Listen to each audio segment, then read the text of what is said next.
In the kitchen with Executive Master Chef of City Dock Restaurant, Robert Salezza, making some pesto pasta salad. Something great for the big game you can make ahead of time. Yes, this will hold up. I guess you can ask the historians when the last time we had weather over 70 degrees for a Super Bowl. So this will hold up. You don't have to worry. We're going to put the fresh basil. You know, please buy your own pesto. Make your own pesto. Don't buy it. It's easy to make. You know, you have one of these at home. I'm going to show you how to do it. I've already got the pesto in, the basil in there, nice and fresh. It'll come in bags. You just have to rinse it, shake it out to dry. These here, of course, will never start with the cover.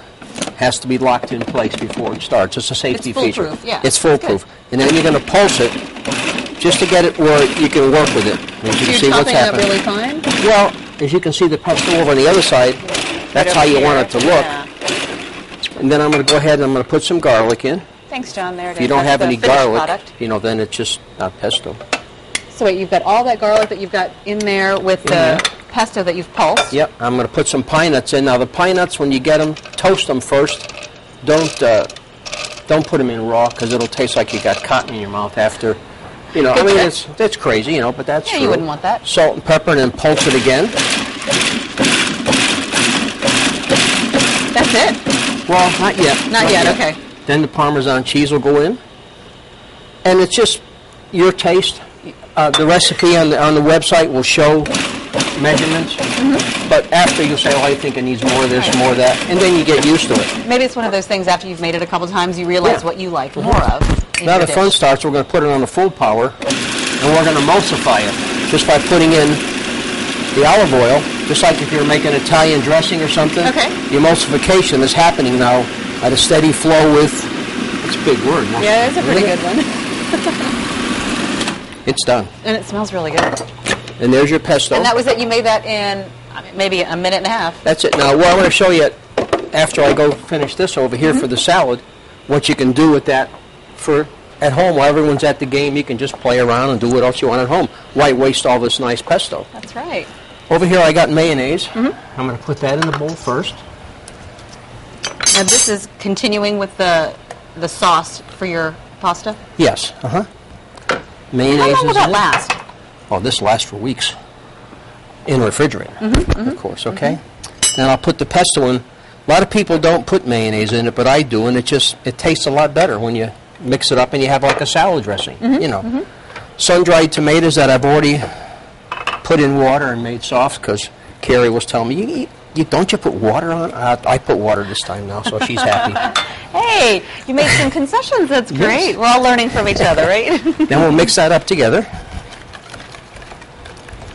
It's a nice dish. It's a nice color. It's for Super Bowl or St. Patrick's Day, any day you want. Yeah, really.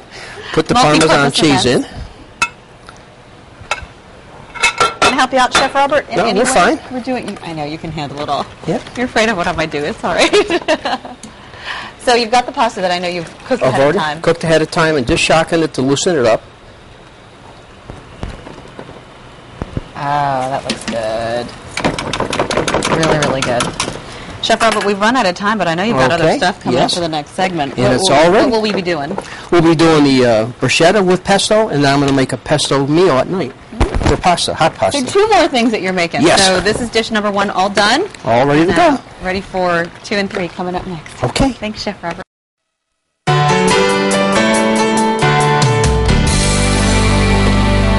We're kicking it up a notch for our game day menu. This really, I think your guests would be really excited to have this meal if you're going to a Super Bowl party. Yeah. What I've already done is I've already started sauteing the shrimp because of the time element, just to get that going. And I'm working on the bruschetta. The bruschetta, and what you did here is put a little less olive oil in the pesto. Yes. So you've got Parmesan cheese on the bread, and then I'm coating it with pesto, and we'll put mozzarella cheese slice on it. And we'll bake it in the oven. This smells What I'm doing here is I'm making the dinner. Now everyone's gone to the game, and now everyone's left home saying, now what are we going to have for dinner tonight? Well, you've got all the stuff left over, so let's put it to good use. Oh, I like that. So I've gone ahead and got the shrimp going with the heavy whipping cream. I'll go ahead and put in some Parmesan cheese. So our pasta's done. Pasta's already done. That is done. That's already done. Would you call that an appetizer, or is that... This is dinner. That's an appetizer. Okay, the pasta was an appetizer, the first pasta. It's a salad appetizer, or they can take to the game with them and whatever they're having, sandwiches or whatever, you have a salad on the side. And then this is what you'll have when you get home. A busy night of watching a game, right? There it is. Yeah. And then see, we're making the pesto sauce now, and of course that'll thicken as it cooks more. I see a theme here with the pesto. I like yes. it. Yep. You know, I had two aunts that worked in a factory in Italy, and their whole life they worked 7 days a week. So one of the aunts said, you know, I need to get a day off, but I know the boss is going to be upset when he sees.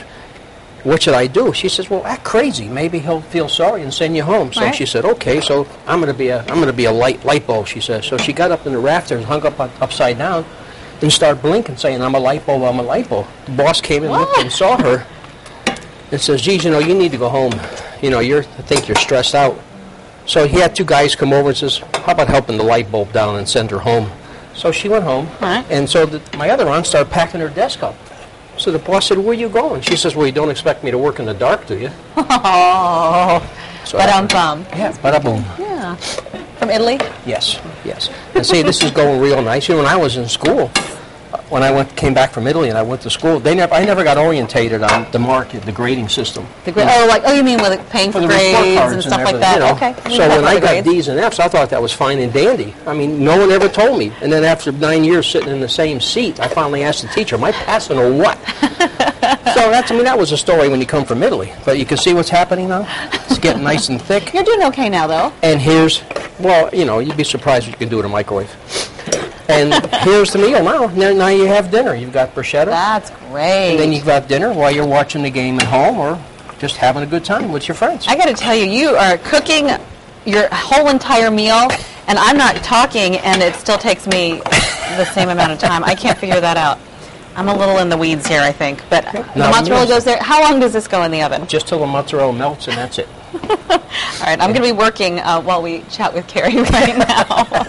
Listen, Chef Robert, a good thing that you made quite a bit of it. 3 dishes that you made using that pesto sauce, variations of it. So over here on the edge, John Dagan is there on the camera with the cold pasta salad with the sun-dried tomatoes. Yes. Very nice. And then to the shrimp mixture from earlier, you added more pasta. Right. And more pesto. This will be your dinner. And then there's the appetizer or just something to snack on while all this is going on. You're saying that you could bring it to a Super Bowl party, or you could just leave it at home for when you get home after the game. There it is. Josh Haw here, the Food and Beverage Director over at City Dock, with some wine pairings for this meal. I did. Picked 2 wines today. We're going to go with a white and a red. Our first one's the oyster-based Sauvignon Blanc from Marlborough, New Zealand. A cool climate grape. Such a beautiful grape, and why don't you give that a smell? Yeah, I smelled it earlier.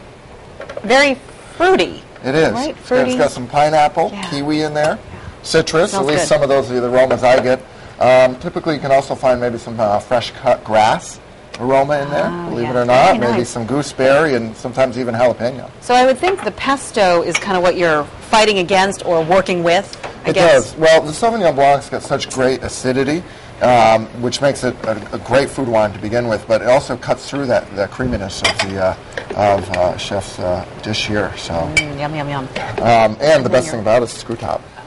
And that's okay? It's easy. Because remember, in the years past, that was like a taboo, like that wasn't a good wine, but the screw top is okay? It's fine, you know what, because 98% of the wines sold on the market today are meant to be drinking within 1 year, so it's fine. It's a great closure, and it makes it easier on a picnic. Right. It's a reminder, too. Get done with it quicker. So you've got a red wine as well? I do, the 7 Deadly Zins. Not Sins. No. Zins, even though they do list the Sins on the label. But this is actually clever. They use the grapes from the 7 best growers in the Lodi appellation, which is where this wine is from. Very nice. And the Phillips put it together. And just great blueberry, raspberry, a little bit of pepper, and just very smooth tannins. I just thought it would work so well with both the bruschetta and the main dish. And you can do it with the salad, too. It just goes great with pesto overall. Nice choices, very much so. So we've got our dishes here. We'll definitely serve it up. Coming up, anything going on? This is exciting, but what do you see what we got going for Valentine's Day? Okay, that's what I was going to say. The next holiday would be Valentine's Day. We'll talk about that coming up. Make your reservation early. Gonna fill it. Sounds good.